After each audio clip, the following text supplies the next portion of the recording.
You've been told your entire life that if you want to lose fat, you need to run. And that is one of the biggest lies the fitness industry ever sold you. Because the truth is, cardio is optional. And I'm going to prove it to you in the next 6 minutes using real science. And by the end of this video, you will never look at fat loss the same way again. Let's get one thing straight right now. Fat loss is not about how much you sweat. It's not about how many steps you walk. It's not about destroying yourself on a treadmill for an hour every single day. Fat loss is about one thing and one thing only: a caloric deficit, meaning you consume fewer calories than your body burns.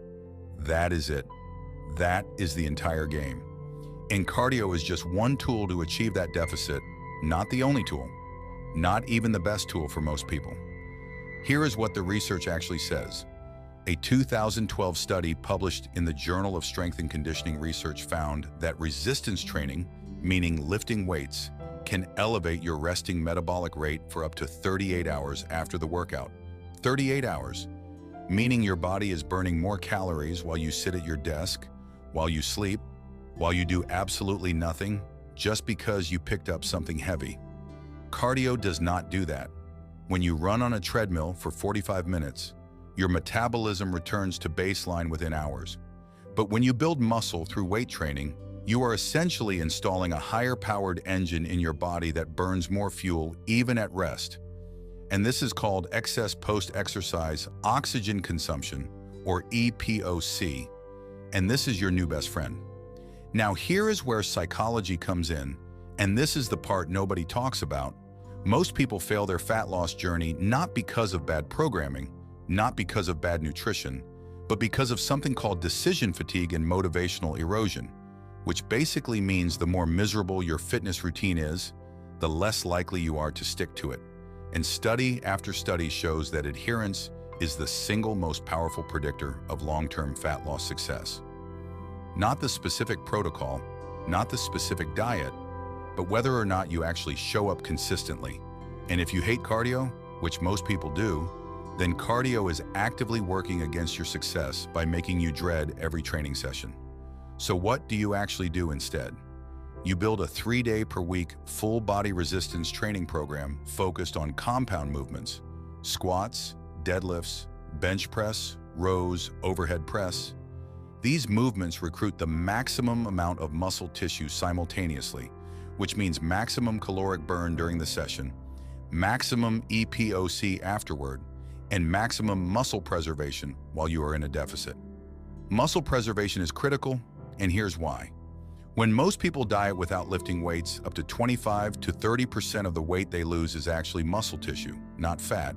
And this is catastrophic for your metabolism long term, because the less muscle you have, the fewer calories you burn at rest, which means your deficit shrinks, your progress stalls, you eat less and less just to maintain, and you end up in what scientists call metabolic adaptation, commonly known as the dreaded plateau. Lifting weights while in a caloric deficit is your insurance policy against this. It sends a signal to your body that the muscle is needed, that it is being used, so the body preferentially burns fat instead of breaking down muscle. And this is backed by a landmark study from McMaster University showing that subjects in a calorie deficit who followed a resistance training program lost more fat and gained or maintained more muscle than subjects who only did cardio or only dieted. Now for the nutrition side, you need to be in a deficit of approximately 300 to 500 calories per day. Aggressive enough to lose fat, but conservative enough that your energy, your performance in the gym, and your psychological well-being remain intact. Because crash dieting is not a strategy. It is a trauma response dressed up as discipline. And it always ends the same way: a binge, a guilt spiral, and 2 steps backward.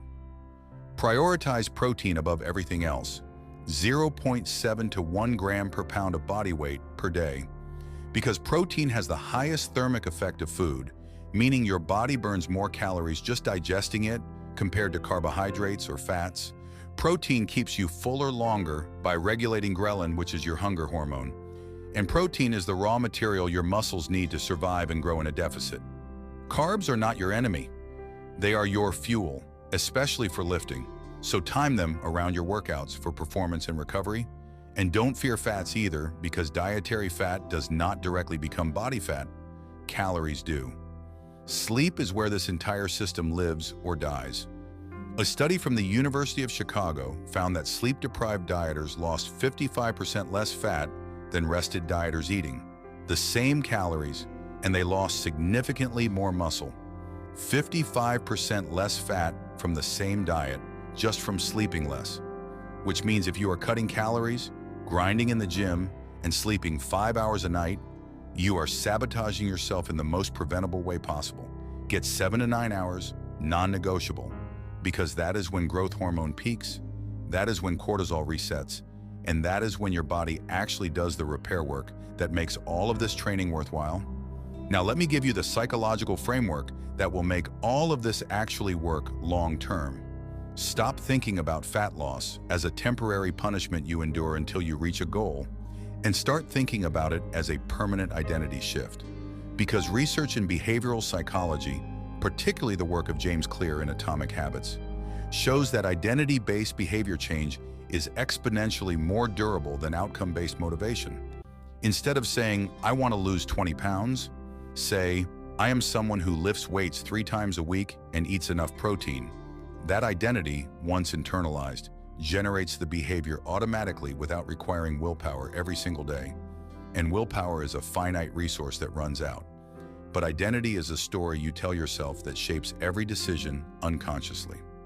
Track your food for at least 4 to 6 weeks. Not forever, but long enough to build nutritional literacy, because most people are wildly inaccurate in their calorie estimates. Studies show people underestimate their intake by 20 to 40% on average, which means someone who thinks they're eating 1,800 calories might actually be eating 2,400. And that gap is the reason the scale isn't moving. So to bring this all together, 3 days of heavy compound lifting, a 300 to 500 calorie daily deficit, 0.7 to 1 gram of protein per pound of body weight, 7 to 9 hours of sleep, 4 to 6 weeks of tracking, and an identity shift from someone trying to lose weight to someone who lives a strong and disciplined life. That is your complete fat loss system with zero cardio required. And if you want to add a 20-minute walk because you enjoy it, go ahead. But know that the walk is a bonus, not the foundation. And the foundation is everything I just told you. Now go build it.